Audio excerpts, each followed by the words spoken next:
ఇప్పుడు నాటిక ప్రారంభం కాబోతుంది.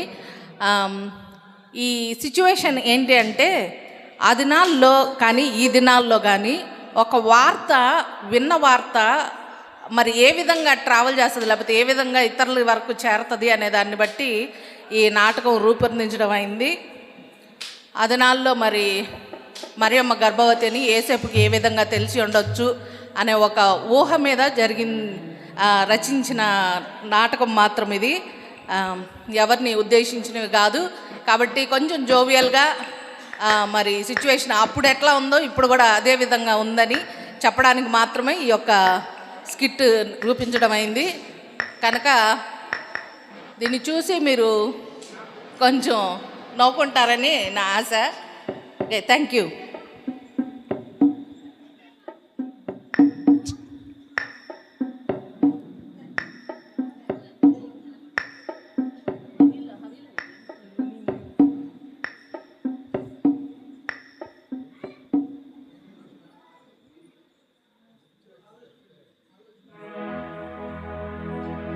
వందనాలు పెద్దమ్మ, బాగున్నారా? వందనాలు మరియా, రా కూర్చో.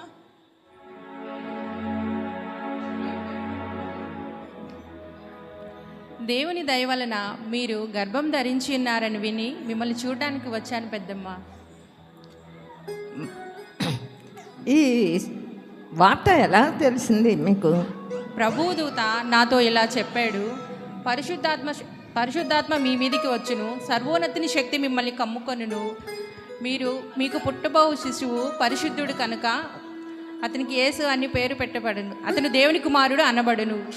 అలాగే నీ బంధువురాలైన ఎలిజబెత్ కూడా వృద్ధాప్యమందు గర్భం ధరించి ఉన్నది, గొడ్రాలు అనబడిన ఆమెకు ఇది 6వ మాసం అని నాకు తెలియజేస్తున్నారు పెద్దమ్మ. స్త్రీలలో నీవు ఆశీర్వదించబడిన దానవు, నీ గర్భఫలము ఆశీర్వదింపబడును.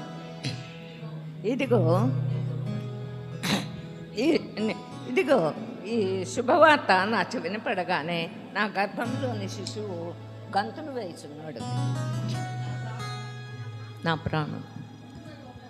నా ప్రాణము ప్రభువుని గణపరచుచున్నది, నా ఆత్మ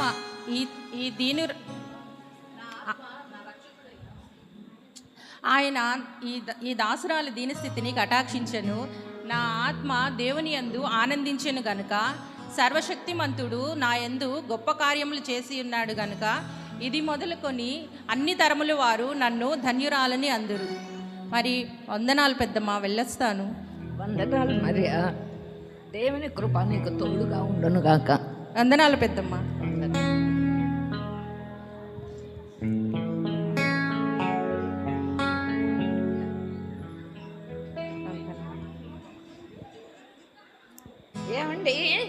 ఏమండి ఎక్కడున్నారు? ఇదిగో మరియ వచ్చింది. మరియ గర్భం ధరించి ఉన్నది.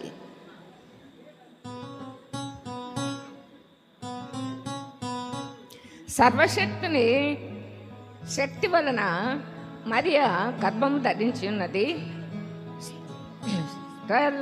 స్త్రీలలో ఆమె గొప్పది. ఆమె గర్భము ఆశీర్వదింపబడి ఉన్నది. ఆమె కుమారుని కనను, అతడు పరిశుద్ధుడై దేవుని కుమారుడు అనబడును.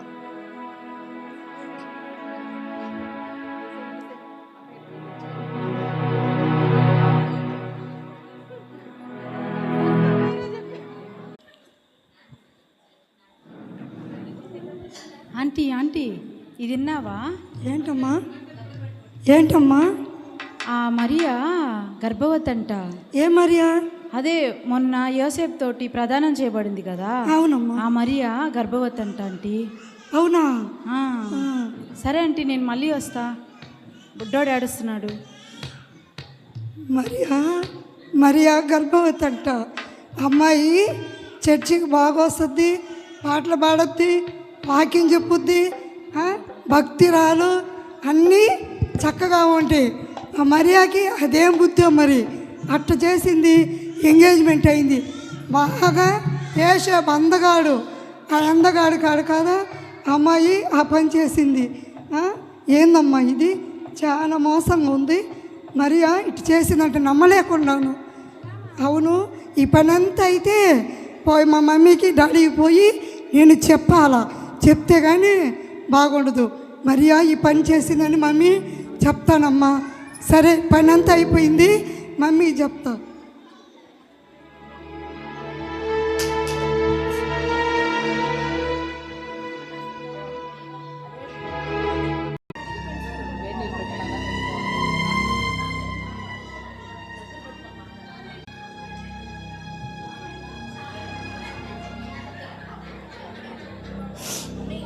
మమ్మీ మమ్మీ మమ్మీ అరుణ, నీకు తెలుసా ఏంది?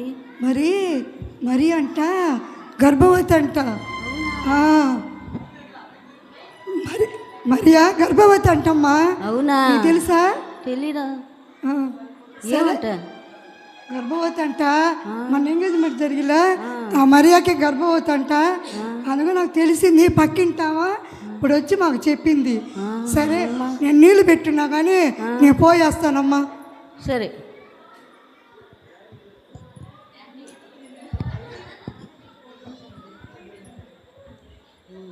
ఏమా ఏంది ఎవరు వచ్చేదో చెప్పిపోతున్నట్టు విన్నానే. అరుణ, ఏందంట?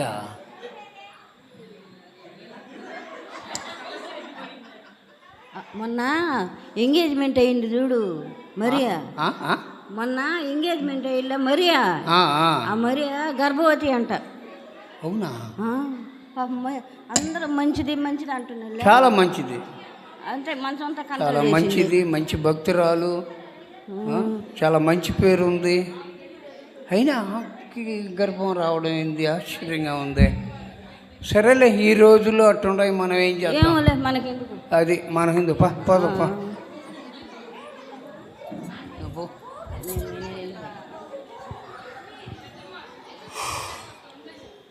అయ్యా, నేను ఎసిట్లో బియ్యం వేసిన అన్నం ఉంచి వస్తా.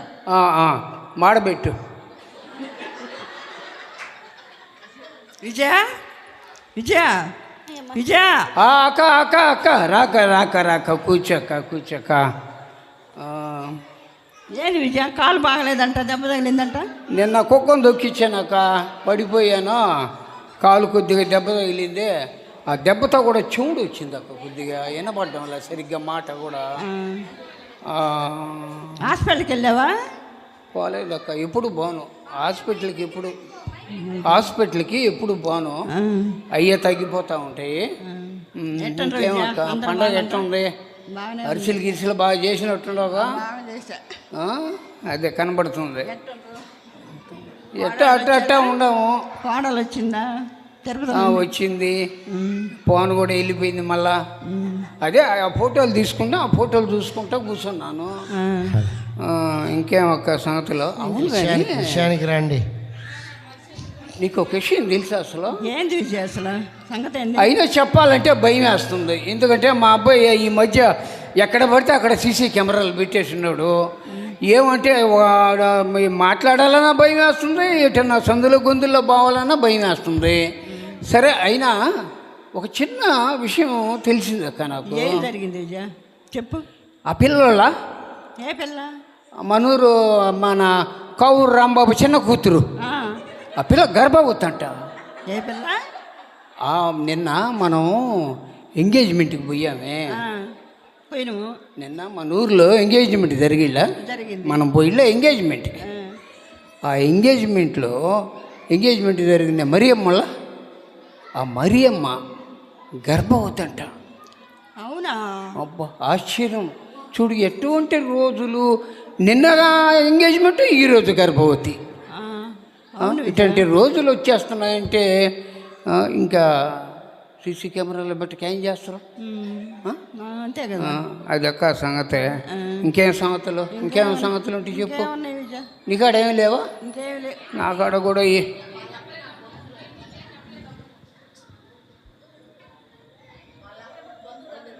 వాళ్ళందరూ నాకు బంధువులే విజయ, ఒక్కరు చెప్పలేదు అసలుకి. అవునా? నీకు తెలీదా? అసలు తెలీదు. నువ్వు చెప్తుంటే నేను వింటున్నా. అవునా? నేను నయం కదక్క, మగోడినైనా నాకు తెలిసిపోయింది, నీకు తెలియకుండా ఎట్టుంది? నాకు తెలియదు. నువ్వు మామూలుగా ఇల్లు తిరుగుతుంటావు కదా, తిరుగుతా ఉంటాం విజయ, ఎవరు చెప్పలేదు నాకు. మరి నీకు తెలియకుండా ఎట్టుంటుంది? వాళ్ళు నాకు బంధువులైనా చెప్పలేదు. బంధువులు అయ్యండి మళ్ళీ నీకు తెలియకుండా పోయిందంటే నాకు ఆశ్చర్యంగా ఉంది. అవును విజయ. సరే ఆ. అకో గబక్కని వృత్తాన్ని అంటేవేమో అనబాకు, ఎందుకంటే పాప మా అమ్మాయి చాలా మంచిది, బాగా డ్యాన్సులు వేస్తుంది, మంచి భక్తి గల పిల్ల. పాపం ఇంతవరకు వాళ్ళ ఇంట్లో కనీసం చింతాకంత చెడ్డ పేరు కూడా లేదు. ఆ కుటుంబం మంచి కుటుంబం, కాకపోతే భార్యాభర్తలు అప్పుడప్పుడు కొట్టుకుంటారే కానీ వాళ్ళ కుటుంబం చాలా మంచి కుటుంబం. కాబట్టి నవ్వబాకు, కాబట్టి ఎవరికి చెప్పబాకు, ఎందుకంటే చిన్న బిడ్డ పాపం, అర్థమైందా? కాబట్టి జాగ్రత్త. సరే సరే విజయ, నేను పోయి కనుక్కొని వచ్చి పక్కలే మనం వినకూడదు, ఆ పక్క మాటలు వినకూడదు. మా జైకి మరి కిలాడిది నాకు చెప్పిపోయింది, నమ్మలేం. అది నిజమో అందుకొని కాదో నేను తెలీదు. చెప్పేది ఏంటంటే కనుక్కొని నిదానంగా కనుక్కొని అప్పుడు ఇచ్చి నాకు చెప్పు. సరే విజయ. ఓకే ఓకే, జాగ్రత్త జాగ్రత్త. పోదామా? లాగమ్మా.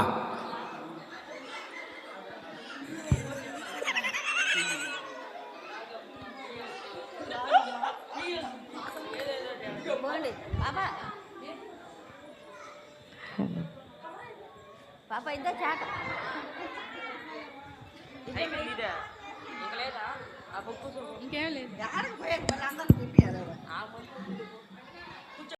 జాగ్రత్త.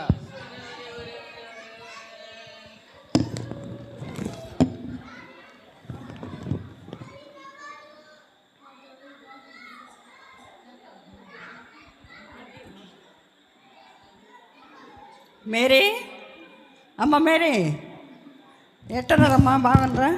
బాగున్నాం పెద్దమ్మ, కూర్చో, దా టీ తాదురా, ఉండు. టీ తాగి వచ్చానమ్మా నేను. టీ అవుతుంది కానీ ఆ, నాకు ఒక సంగతి తెలిసిందమ్మా. ఏమైంది పెద్దమ్మ?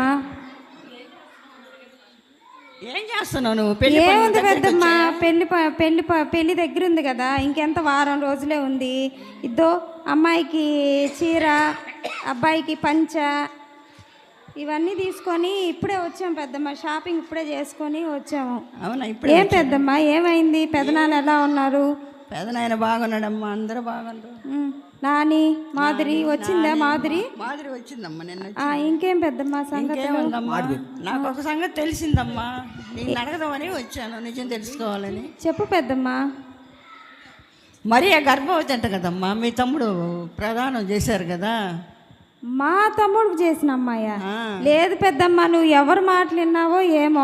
ఆ అమ్మాయిని ఇందాకే కదా నేను కూడా చూసి కూడా వచ్చాను, బట్టలకి ఆ అమ్మాయిని తీసుకోపోయి కూడా వచ్చాను, బాగానే ఉంది. నేను అంటాం కాదమ్మా, అందరూ అనుకుంటున్నారు. ఎవరన్నారు పెద్దమ్మ? గర్భవతి అని అందరూ అనుకుంటున్నారు. ఇని నేను నీకు చెప్దామని వచ్చాను. లేదు పెద్దమ్మ, నువ్వేదో తప్పుడు సమాచారం లేదమ్మా, నేను వినే వచ్చాను. ఆ, మరి నీకు చెప్తే నువ్వు తెలుసుకుంటావు కదా, దగ్గరమ్మా. సరే పెద్దమ్మ, ఈ విషయం ఎవరితో అనకు, ఎందుకంటే ఇది మన కుటుంబానికి సంబంధించిన విషయము. గబక్కన ఏదన్నా అయితే ఆ అమ్మాయి మీద చెడ్డ పేరు వస్తుంది, మన అబ్బాయికి ఇబ్బంది. నేను విషయం ఏదో కనుక్కొని నీకు చెప్తా పెద్దమ్మ. ఈ మాట మటుకు మనసులో పెట్టుకో, ఎవరితో అనకు దయచేసి. చెప్పలేమ్మా నేను. అమ్మాయి మంచిది పాపము. అదే అదే మంచిదనే కదా పెద్దమ్మ మనం చేసుకున్నాము. అబ్బాయికి అమ్మాయి మంచి బిడ్డ, నేను నమ్మలేదు. పక్కన మాటలు మనం వినకూడదు, అసలు వినకూడదు. యథార్థం ఎందుకు కనుక్కొని మాట్లాడుకుందాం. మీరు దాన్ని తేల్చుకోండి. సరే మీరు కూడా తేల్చుకొని అది నేను విషయం కనుక్కుంటాలే పెద్దమ్మ. మా తమ్ముడి దగ్గరికి వెళ్తున్నాను, పోయేసి నేను మాట్లాడతాలే పెద్దమ్మ. సరేమ్మా. సరే పెద్దమ్మ. సరే పెద్దమ్మ, జాగ్రత్త, ఆరోగ్యం జాగ్రత్త. ఏంది మరి ఆ గర్భవతి అంట? అయినా అమ్మాయి అసలు అంత చక్కగా ఉంటుంది, అంత మంచిది, ఇలాంటి విషయాలు చేస్తున్నారు ఏంది? వీడు ఏమన్నా పొరపాటు చేశాడా పెళ్ళి కాకముందే? నాకేదో వీడి మీదే సందేహం. ఆ అమ్మాయి అయితే చాలా మంచిది, అయినా వాడి దగ్గరికి వెళ్ళి ఒక మాట కనుక్కోవాలా.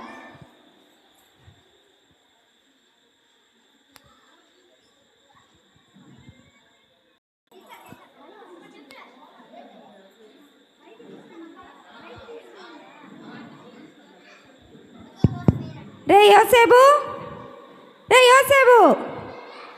ఏందిడు ఏ యోసేపు ఏంది ఇంత పొద్దు నిద్రపోతున్నావు? కొంపలు అంటుకోపోయే విషయాలు జరుగుతుంటే బయట ఏంటి అక్క నిద్రపోతుంటావు కొడుతున్నావు? ఏందిరా ఇప్పుడు నిద్రేంద్రా నీకు ఏలాపాలా లేకుండానా? ఏమైంది అక్క చెప్పలేవా? ఏమైంది అక్క అయిందంటే అంటే ఊరు మొత్తం కోడైకి వస్తుంది. ఏమైంది చెప్పవు? ఏమైంది ఏంది? మనం ప్రదానం చేసుకున్నాం కదా మరియా, నువ్వు ఇష్టపడి నాకు ఆ పిల్లే కావాలా అని అన్నావు కదా, పోయి ఎదురు కట్టు మాట్లాడి మరి మనం మాట్లాడుకొని వస్తుంది. అమ్మాయి గర్భవతి అంట. గర్భవతియా? గర్భవతియే. నీ ప్రమేయం ఏమన్నా ఉందా? చుట్టూ సీసీ కెమెరాలు పెట్టున్నారు, వీడియోలు మొత్తం లాగుతా బయటికి నేను ఇప్పుడు. ఏం చెప్తున్నావు అక్క? ఇది ఎలా సాధ్యమే? ఎలా సాధ్యమే? నన్ను అడుగుతావేందిరా? నా మొహం చూస్తావేంది? అమ్మాయి గర్భవతి అంటే నీకు సంబంధం ఉంటుంది కానీ బయట వాళ్ళకి సంబంధం ఉంటుందా? లేదు అక్క, అమ్మాయి చాలా మంచిది, దేవుడు భక్తురాలు, ఎప్పుడు చర్చి ప్రేయర్ తప్ప అమ్మాయికి ఏం తెలీదు. అలాంటి అమ్మాయిని పట్టుకుని నువ్వు ఎలా మాట్లాడుతున్నావు అక్క? సరేరా, మంచిదనే మనం అమ్మాయి చక్కగా ఉంది, భక్తి పర్రాలు, ప్రేయర్లో బాగుంటుంది, నలుగురితో మంచిగా మాట్లాడుతుంది, ఆ అమ్మాయి యథార్థంగా ఉంటుందని మనం ఆ అమ్మాయి నచ్చి నువ్వు ఇష్టపడవనగానే ఏమీ లేకపోయినా కానీ ఆ అమ్మాయిని మనం తెచ్చుకున్నాము. కానీ ఇప్పుడు ఈ విషయం జరుగుతుంది కదా, నిప్పు లేనిదే పొగరాదు కదా, మరి ఎలా ఊరంతా కోడైకి వస్తుంది? ఏ విషయం జరగలేదంటావు చెప్పు అక్క. నువ్వు అమ్మాయి విషయాలే తప్పుగా అనుకుంటున్నావు అక్క. లోకులు కదా, లోకుల గురించి నీకు తెలుసు కదా, ఒకటైతే 10 గాయిస్తారు. అవును, నువ్వు లోకం గురించి అసలు మాట్లాడబాకు. అమ్మాయి చాలా మంచిది. లోకులంటే తమ్ముడు, మనం ఈ లోకంలోనే బ్రతుకుతున్నాం, నలుగురు ఏమనుకుంటున్నారనేది మనకు కావాలా? అసలే ఈ సమయంలో అసలు ఇంత జరుగుతుంటే మీ బావ కూడా ఇంట్లో లేడు, పాట కచేరీ ఉందని ఆ బెత్లహేంకి వెళ్ళాడు. మా అత్తమ్మ వాళ్ళకి నేను ఏమని సమాధానం చెప్పించుకోవాలా? ఇప్పుడు ఈ విషయం తెలిస్తే నన్ను ఇంట్లోకి రానిస్తారా వాళ్ళు? మన అమ్మా నాన్నల గురించి ఆలోచించావా? ఇవన్నీ ఆలోచించకుండా మరీ మంచిది అని ఒకటే ఆ చక్కబజ్జిని తప్పితే ఏమన్నా చేస్తున్నావా చెప్పు? ఆలోచించు. నేను చెప్పిన దానికి మంచో చెడో, నేను నీ అక్కను కాబట్టి మంచి అయితేనే నీకు చెప్తా, తెలుసుకునేదే నేను చెప్తా, నీ బాగు కోరేదాన్ని నేను. కాబట్టి నువ్వు ఆలోచించు. మనము ఇప్పుడు వెళ్ళి ఆ అమ్మాయితో తెగదంపులు చేసేసుకుందాం. మొన్న ప్రధానానికి తెచ్చిపెట్టాం కదా, మన కాడ ఎక్కడి నుంచి వచ్చినాయి డబ్బులు? అప్పు చేసి మరి ఆ అమ్మాయికి ఆ ఉంగరం పెడితివి, దండ వేస్తివి, ఇంకా ఆ అమ్మాయికి చాలా వస్తువులు ఇచ్చున్నాం. పోయి తెచ్చేసుకుందాం పా. నలుగురు పెద్దల్ని, సంఘ పెద్దల్ని తీసుకొని పోయి కమిటీ వాళ్ళని తీసుకోపోయి వాళ్ళని మనం మాట్లాడుకొని తెచ్చేసుకుందాం పదా. అక్క నువ్వు ఏమైనా అనుకో, అమ్మాయి చాలా మంచిది, అమ్మాయి దైవ భక్తురాలు, నువ్వు ఏమైనా అనుకో, అమ్మాయి చాలా మంచిది. ఎంత మంచిదైనా కానీ మనకి సంబంధం వద్దు. ఇంత చెడ్డ పేరు వచ్చినప్పుడు మనకు వద్దంటే వద్దు. నీ తల్లిదండ్రుల గురించి ఆలోచించు. సరేలే అక్క, నేను చేసుకోను, నీ మాట ప్రకారం ఉంటాను. సరే. ఒరే చెప్పేది వినురా. నేను వినును అక్క, నీ మాట ప్రకారం ఉంటాను. ఈ పనికి మాలినోడికి ఎంత చెప్పినా కానీ అర్థం కాదు. ఎందుకు చెప్తున్నానో ఆలోచించాలి కదా. నిజమేంటో తెలుసుకోకుండా ఇప్పుడు ఎవ్వరూ ఒక్కరైనా సరే ఆ అమ్మాయి గర్భవతి కాదు అని చెప్పటంలా, అందరూ అమ్మాయి గర్భవతి అంటున్నారు. మరి ఇది ఎలా జరిగింది? నేను ఎలా తలెత్తుకొని పోవాలా చెప్పండి? ఏ మందు పెట్టిందో ఏమో, ఏదో మందు పెట్టే ఉంటుంది, అందుకే ఆ అమ్మాయి వెనకాలే పడుతున్నాడు. ఇదేదో తాడో పేడో తేల్చుకోవాల్సిన విషయమే. ఎంత పని చేసావు విజయక్క నువ్వా? ఓరే నాయన, ఎంతమందికి చెప్పావు తల్లి? అయితే మా కళాకారులు కొంచెం సంతోషిస్తారు. ఏం తెలియకుండానే అయిపోయింది నాటికి. చేసింది కాదు, జస్ట్ కల్పితం మాత్రమే. అయితే ఒక మాట ఏ విధంగా అయితే ఒక మనిషిని చెడుగా ప్రొజెక్ట్ చేస్తుందో మనం ఈ నాటిక ద్వారా తెలుసుకున్నాం. కాబట్టి మనం మాట్లాడే ప్రతి విషయం కూడా అది దేవుని మాట అయి ఉండాలి, లేక నిజము మనం తెలుసుకున్న మాట అయి ఉండాలి. కనుక ఈ మాటని మీరు గుర్తుపెట్టుకొని మరి మన అనుదిన జీవితాల్లో మరి ఏదైనా మనం విన్నప్పుడు అది నిజమా కాదా అని తెలిసి మాత్రమే మనం మాట్లాడాలని కోరుకుంటున్నాను. Thank you so much.